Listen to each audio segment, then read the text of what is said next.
اکنون امروز صحبت نسبت خوشتومن ها هست. یعنی خوشتومن باید که با کلین چگونه رفتار داشته باشد. خوشتومن ها و مادرهای بزرگوار، از الله ما دائم میگیم همه طرف از خدا بترسید و به بندگان الله رحم نکنید. بسم الله الرحمن الرحیم. الحمد لله وكفى والصلاة على عباده الذين اصطفى.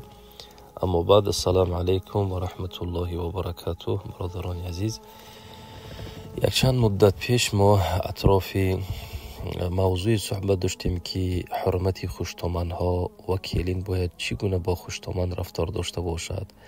اطراف این موضوع یک مختصر صحبت کردیم و البته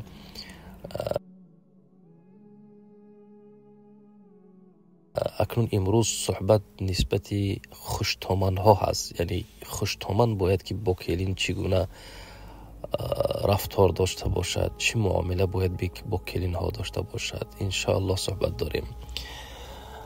جای تأسف هست خب برادران، مادران، یعنی خواهران عزیز که امروز بعضی از همون خوشتومن ها به نهایت نارحمانه نسبت کلین ها رفتار میکنن، با اونها به نهایت یک ظلم و ستم میکنن. حتی همون کلین وقت پگوی از خواب میخیزد میگه کاش که روز نمیشید که باز گوییم سخنهای بد و سخنهای قبیح از جانب خوشتومن میشنوم. گوییم نه پدر و مادر این کلین میموند، دائما در زبانش لعنت هست. حالا پیامبر میگه صلی الله علیه و سلم لا یکون مؤمن لعانا، آدم مؤمن، آدم مسلمان باید که لعنت کننده نباشد. اما این خوشتومن دایم بگیم پدرش لعنت میکند، مادرش لعنت میکند، ای کاش که مقصد تو رو ما کلین نمیگرفتیم و هاکذا و هاکذا. این داغ هست حقیقتا. خوشتومن ها و مادرهای بزرگوار، از الله ما دایم میگیم همه طرف از خدا بترسید و به بندگان الله رحم نکنید. امروز وقتی که یک کلین خانه شما که آمدن، اونم یک دختر، یک میوه دل، یک انسان هستند. اونم به خود آبرو دارد، خیلی انسان است. انسان بی خطا نمی شود. پیامبر اکرم صلی الله علیه و سلم میگه کل بنی آدم خطاؤون، همه فرزند انسان یک لغو و یک خطای دارد. این خطاهاش را چشم بشانده بعد اون دخترها نصیحت بکنید. به هر حال اونا یوش هستند. شما مقصد یک عمر دیدید، شما گویم چند قدر خود عروس بودید، کلین بودید، یک مدت در خانه خوشتومن خطا نمی کردید، اشتباهات نداشتید، داشتید. اما اون مادرها که گویم با توفیق به ایمان بودن شما را نصیحت می کردن، عیب شما را به بیرون نمی برآوردن. امروز اگر کلین یک خطا کند در رو گویم به خیش و توار بالاخره می رسانند، یک چیز را 10 چیز پیوست کرده دروغ و راست می رسانند به همسایه ها. یعنی یک خطای کلین خود را می برارند که این خودش خلاف اسلام هست. به دخترهای مردم رحم کنید، به همسرهای فرزنداتون. اکن اون زنی گویم همسری فرزندی تو هست، عضو یک خانه شما شده که هست. چگونه که این دختر را صدها خطا میکند، دخترم یاش هست میگوی یاشی کرده است، بالاخره اصلاح می شود، همچنین با کلین تم چه با رفتار نمیکنی. امروز تاسفاً بعضی مادرها فکر میکنن که همین یک دختر که در خانه ما کلین شد، اون یک غلامه، یک کنیز، یک گویم شخصی پسترین شاید که از حیوان دیده اون به اون معامله بد کنن. همون نانی خوردش زهری تنه همون کلین میکنن. از الله بترسید آخه شما.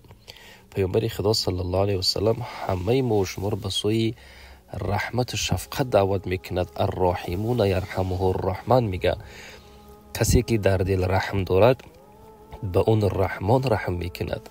یا در حدیث دیگه میگه ارحموا من فی الارض یرحمکم من فی السما، شما به آنهایی که در زمین هستند رحم کنید، آنهایی که در آسمان هستند بر شما رحم میکند. یا حدیث دیگر در پیامبر صلی الله علیه و سلم گفتن این ابعد الناس من الله قلب قاسی، بدترین و دورترین شما از الله همونی هست که دلی به رحم دارد. یا میگه لا تنزع الرحمت الا من شقی. به رحم انسان همونی هست که بدبخت هست.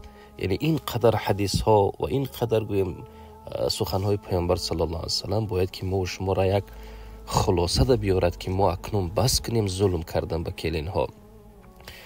حالا یک گپ میگی، شاید که بعضی مادرها بگن این حضرت نمیدونه کلین ما چی هست. ما نسبت کلین ها را نصیحت ها داشتیم، نسبت شما را هم داریم. اکنون اینش میگه که وای عیب دارد. شما نگاه کنین که در کدام خانه ای که اگر که محبت و موادت، رحمت و شفقت، احترام نسبت خشتامن ها نیست و گوییم رحم نسبت کلین ها نیست، قسم به خدا در اون خانه برکت نیست. الله از اون خانه برکت نزع کرده است. بی برکتی از در اون خانه. روز تا بگه همون مردکا میدوان، خلاصی کلام هیچ چیز هست. برای چی؟ برای که در بینشان یک دشمنی هست، یک گویم غضب خدا را جا کردگی هستن. هر دو طرف باید که اصلاح شون، از خدا بترسن. خواب عبد و خاسر لم یجعل الله فی قلبه الرحمت. خدا خار ذلیل کرد همون بنده های را که در دلشان رحمت و شفقت ندارند.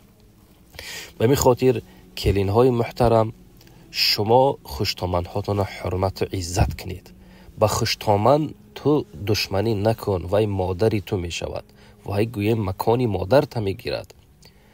پگه تو هم که خوشتامن شوی تا که از همون کلینت گویم همین خیل نا احترام و بیادابی را نبینی. و خوشتامن های محترم مادران بزرگ، به کلین هاتون رحم کنید که حالا یک روزی می رسد که شما را خسته میشید، مانده میشید، پیر میشید، محتاج میشید، تا که همین کلین ها همون خوبی های شما را پیش چشم کنند و شما را در روزی پیری یاردم و کمک کنند.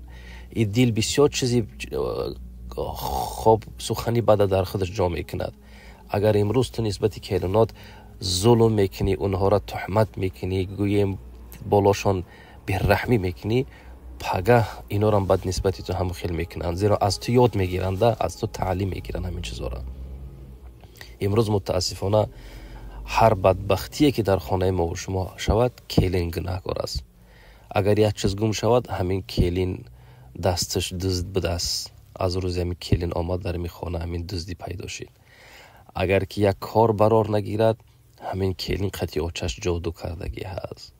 اگر یک گپش همین کلین، همه بدبختی را در سر انمون کلین میزنیم، فراموش میکنیم که اونم رب دارد، الله دارد. اون یک ویم بنده هست، در خانه ما مهمان هست.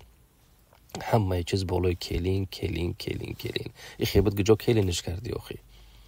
حالا میگه من نمیدونستم که این خیبت.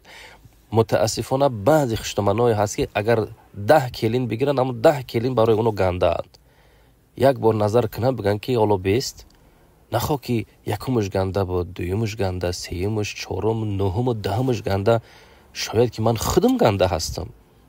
دخترای مردم من به آبرو میکنم و دخترای مردم من بگیم شرمنده میکنم. از همین لحاظ من به هر دو طرف نصیحت میکنم، همچون یک برادری شما که به یک دیگر رحم کنید، به یک دیگر احترام داشته باشید. لیس مین نمیگه پیغمبر اکرم صلی الله علیه وسلم، از امتی من نیست من لا یوقر کبیرنا ولا یرحم صغیرنا. کسی که کلانهای ما را حرمت نمیکند و با یاش همون رحم نمیکند، از امتی من نیست. گفتن رسول خدا صلی الله علیه وسلم. خداوند نگهدارتون باشد. در امان خدا باشی برادرانم، مادران عزیز.